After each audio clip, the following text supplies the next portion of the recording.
Welcome to the Green Ring, and thanks for watching. This video is first in a series of intermission features between Die Walküre and Siegfried, during the channel's note-by-note analysis of Wagner's Der Ring des Nibelungen from first page to last. Please do leave a like and or add comment, even subscribe to the channel, any of these being so vital to the YouTube algorithm which keeps this one-of-a-kind enterprise afloat. The Green Ring introduces many syntactic innovations crowded among those traditional analysis has identified as leitmotifs or motifs. This commentary prefers to take Wagner at his word, who thought of his music's functionality as parallel to that of spoken and written language. Through the large web of themes which dominate all four works, a language has been created of which the world as yet knows nothing. Rather than confuse the issue by adopting in place of musical terms linguistic ones, such as noun, verb, preposition, prefix, suffix, the Green Ring refers to the longest of the tetralogy's syntactic elements as morphemes, shorter constituents, modules, the shortest, cells. Since no previous analysis has recognized these elements, and as they play so prominent a role in this exhaustive analysis, special attention is devoted to them at this midpoint, giving those who follow the arguments it presents a clearer grasp both as they move forward and when revisiting prior chapters. The analytic literature quite naturally acknowledges the morpheme, which Cook dubs the Rheinmaiden's joy in the gold. But Cook alone recognizes it as part of a family of syntactic ideas. Still, even he doesn't mention, if he's even aware, its central module contributes a vast amount of material in the Meister's multifaceted syntactic riches. He did understand it as source of the morpheme he calls servitude, the Rheinmaiden's chords pared down to octavo notes. The Green Ring dramatically expands Cook's small family of morphemes as being far larger. When, in Siegfried Act 3, Scene 1, Wotan confronts the Earth Mother, she provides a concise description of her powers. Mein Schlaf ist Träumen, mein Träumen Sinnen, mein Sinnen walten des Wissens.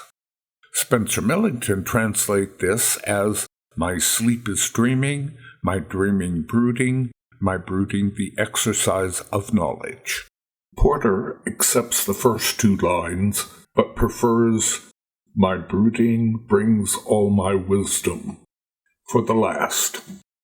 The Green Ring feels this is more clearly rendered as my sleep is dreaming, my dreams are planning, my plans the rule of wisdom.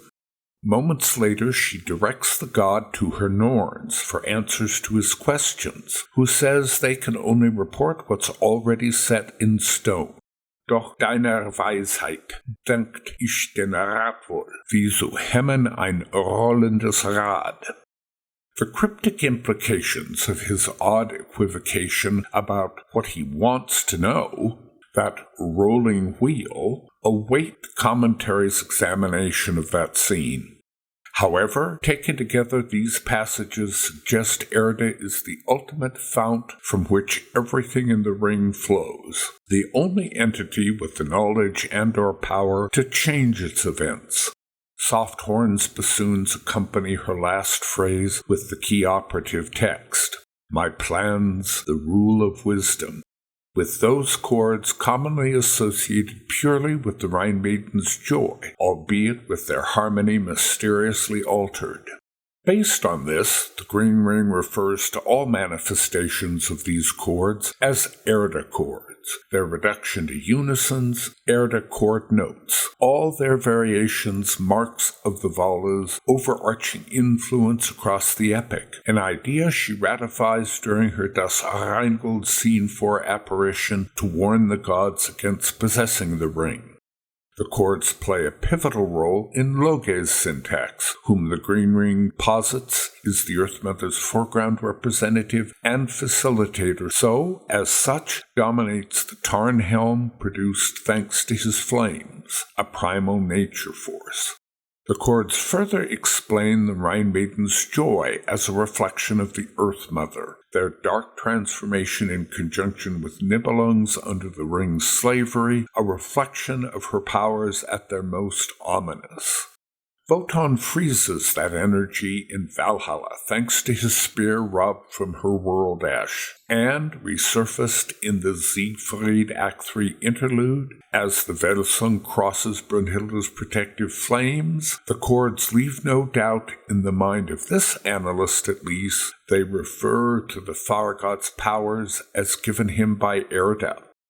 Erda chord notes, which pare the chords down to their leading notes alone, naturally permeate the epic. Newman takes these as a cliché of 19th century musicality signifying melancholy, while this analysis takes them for a more subtle mark of the Wala's influence for both good and ill. They telegraph the Rheinmaiden's delight as well as Albrecht's woe, Freya's inner essence along with the giant's decision to forswear her, the Nibelung's enslavement contrasted to Erda's voice of authority, the Velsung's love alongside Brunhilde's fateful effect first on Sigmund, then his son. The chord notes' reversals imply a kind of resistance to or freedom from the Earth Mother's imperatives, though again not consistently in either a merry or a doleful sense. Examples run through Albrecht's curse on love, Wotan dismissing Fricka's worries about Freya's plight, the Velsung's love alongside their plight, Fricka's rage against Sigmund, and with Brunhilde's appeal for protection while she sleeps. Another particularly meaningful aspect of the Erda chord syntax, heretofore opaque to ring commentary, is the opposition of chord notes with their reversals. Chord note oppositions and their reversals both play ongoing roles in the work's syntax.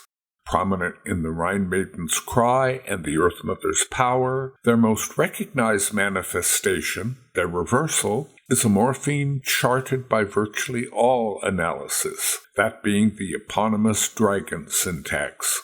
Understanding that morpheme as a reflection of Erda's powers channeled by Loge through the Tarnhelm solves Newman's complaint against Wagner's method.